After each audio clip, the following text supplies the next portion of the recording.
There is one thing we as believers should do all the time. We should be slow to form judgment. Why? Because if you have your judgment way too quickly, that means you're not doing an investigation. That means you're relying on patterns and cycles.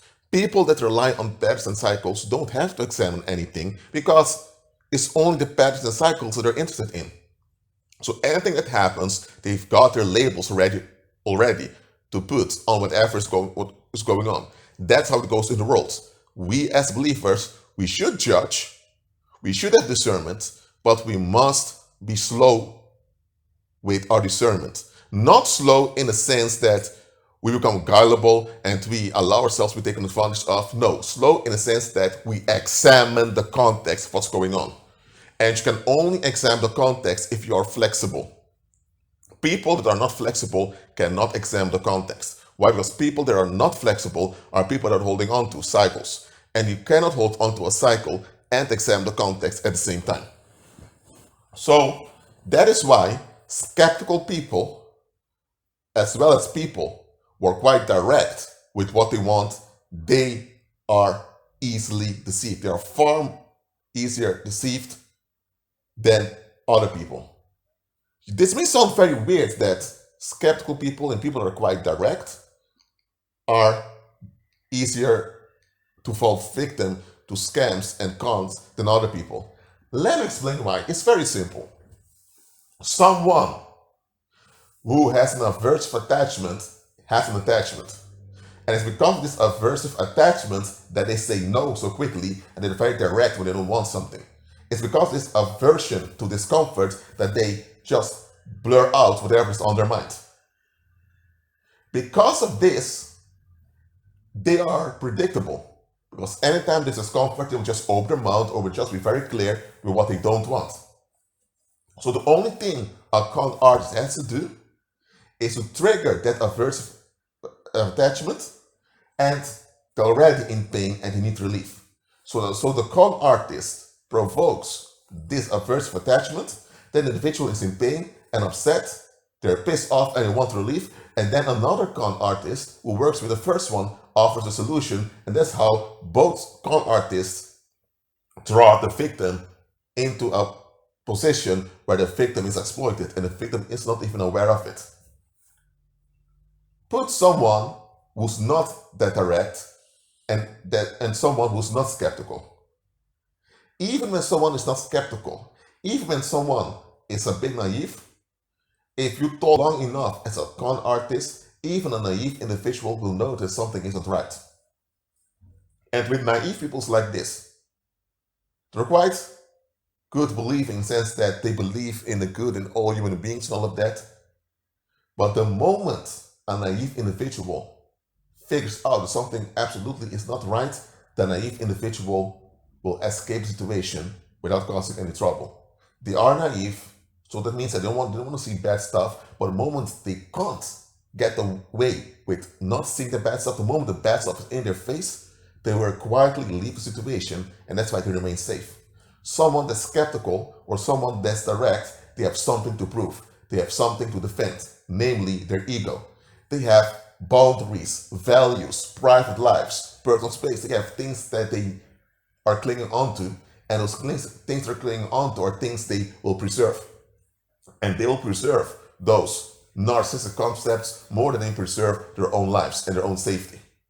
So someone who has something to defend, like boundaries, private lives, or whatever, such an individual is far more likely to be caught.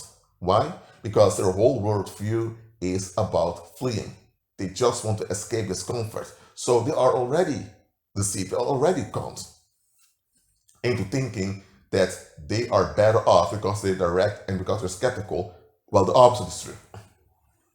Most skeptical people, if you look at them carefully and go to the root, there is some type of discomfort that they've encountered that they want to avoid in the future. And that's why they are so quote unquote skeptical and they ask so many questions. And often they only ask questions with something that they don't perceive as beneficial. When they perceive something as beneficial, they don't ask hard questions. They only ask hard questions when they doubt whether it will benefit them. So even this skepticism is biased. It's not objective. Look at it this way. Unless someone is completely renewed inner mind as a believer, they have a bias. That means they have a way of processing reality based on their upbringing. Everyone out there, unless they're completely renewed inner mind, has a bias. So there are also believers with a bias. And most people don't recognize their own bias, or even if they're aware they have a bias, they don't want to face it. Those that are real about their bias are far better off. But here's the thing, skeptical people, as well as people that are blunt, they don't want to face their own bias. Because to face their bias means that they need to admit that their bias is valid. Because it's all about them not wanting to hear things they don't want to hear. It's all about them escaping situations they don't like. So if they have to face themselves, they need to face this about themselves also. And they need to remember all the people they've hurt unnecessarily because they just want to be blunt or they just want to be left alone. They don't want this. They want a justification for their violence. And because of this, they are already in a deception. So someone that's already in a deception, it's easier to trick such an individual than someone who is at ease. Someone who is at ease is not that likely to be conned.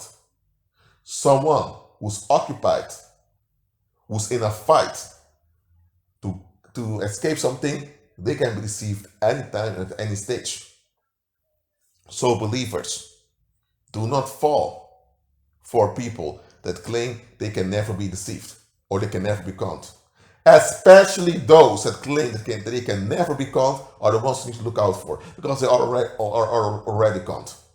There are people where cons don't work. How come these people are immune? Because they are completely centered on Christ. They have forfeited every form of relief seeking. As long as someone is invested in relief seeking, then they are conned already, and it's very easy for any con artist to trick them into any type of misery. So, believers, examine yourself to see whether or not you are operating at peace.